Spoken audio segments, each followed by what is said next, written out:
We check and see if we have a b term. If we do, then we have to keep going. Check and see if we can factor. If that doesn't work, then we would check and see if we can do completing the square. If a is 1 and b is an even number, then we can use completing the square. So only if a is 1 and b is even. If none of those three work, then use quadratic formula. The reason why I care about this is because on your test, I will give you a section of your test where you have to do one of each method, and then there'll be a different section where I ask you, okay, which method should you use and why? And you'll have to decide how you should solve. So it's important that you go through these ones first that don't always work, and find those ones first, and then save quadratic formula for whichever one you're kind of left over with, okay? All right, on number 5, well, let's just go through a little flow chart. So first thing, is there a b term? Yes, so that means you can't solve by square roots. So now we would check and see if we can factor. There's no GCF, so we try and play the x game. Two numbers that multiply to 12 and add to -7. Just ponder that for me. You can go.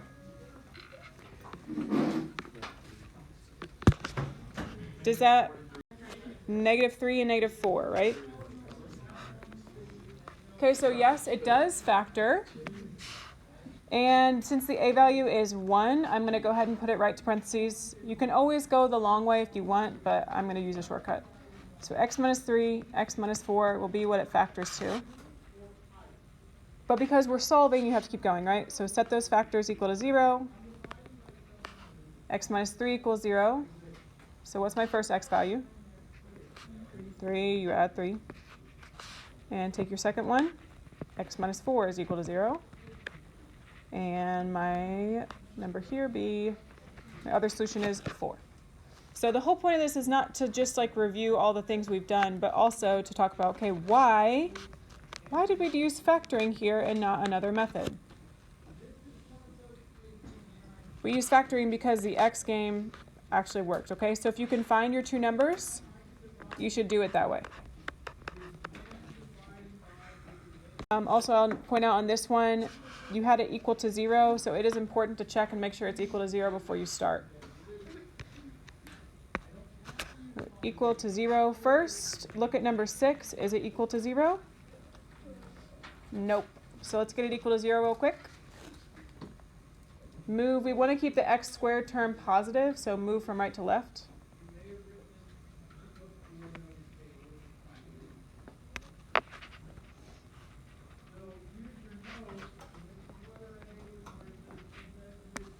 So these are gone, and we'll have x squared plus x minus 1 equals 0.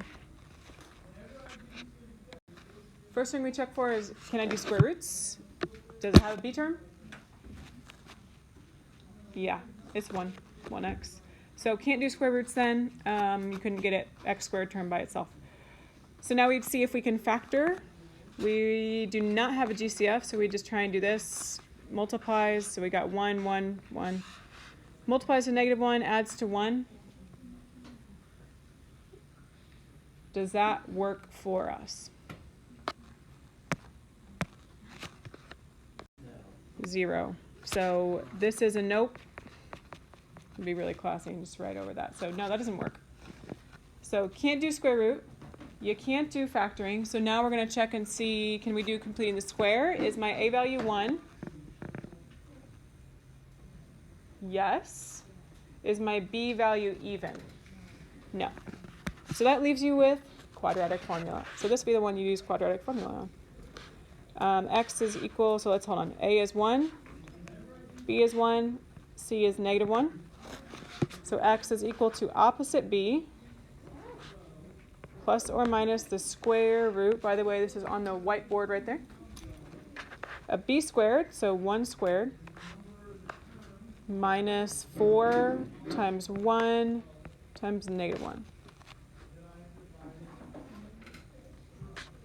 All over 2a, so 2 times 1. Okay.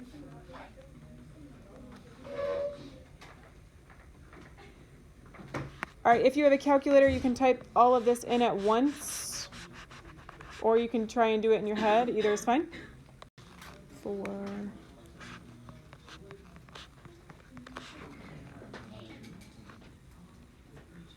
Do you get 5? Okay, if you're not sure, check it, see.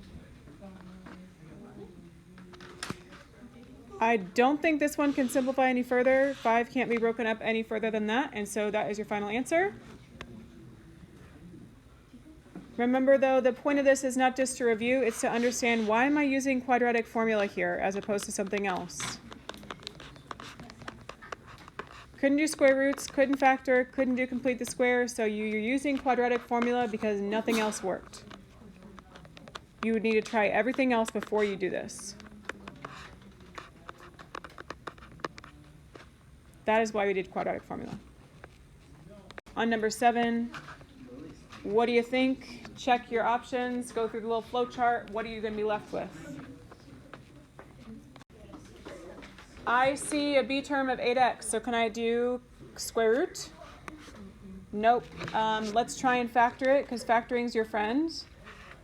Multiplies a negative 13 and adds to 8. Does that work? The only factors of 13 are 13 in itself, so there'd be no combination there that works for you. So that's a nope.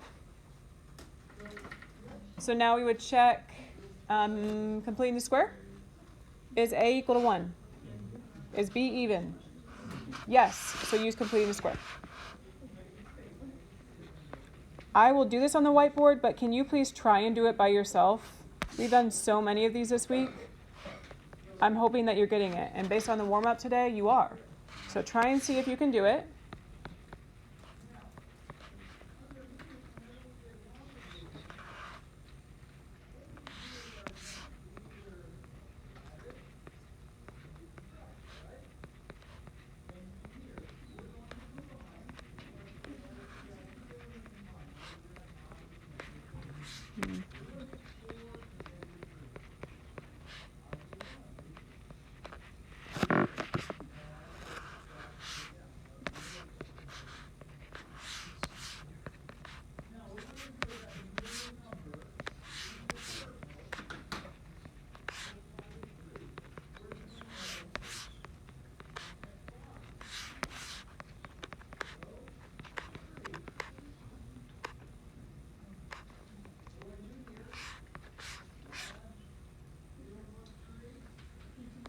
Completing the square, besides that Miss Brandt said so.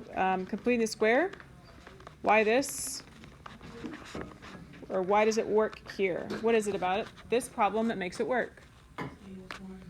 A is 1, B is even. Okay, that's what you're looking out for. And then that would leave us with one more. I think the one we have not done is square root. So is the last one here going to work with square roots? Does number 8 work for square roots? There is no b term. And if you're not sure of that, you can always get it equal to 0 first, which I know is taking an extra step on this, but just for the sake of being consistent. It's equal to 0. I check it. I don't see a b term, and so I know that I'm going to use square roots. So go ahead and solve this. We would add the 24. It's been a while since we've done this. We get 3x squared is equal to 24. Can I take the square root? No, because x squared is not alone yet. So what do I do first? Divide by 3. And that gets you 8. Can I take the square root? Yeah. Okay, the square root of 8, though, simplifies. And so this is what some of us, we've been doing this all unit, so maybe we're getting it now. What's the perfect square that 8 divides by? 4. And so the square root of 4 is 2. So that would give me 2 root 2. So when I go to write this down, I should do plus or minus 2 root 2. And the reason why we did square roots, make sure we understand that, because that's the point of today. Why am I using square root and not something else? No B term makes it the easiest option.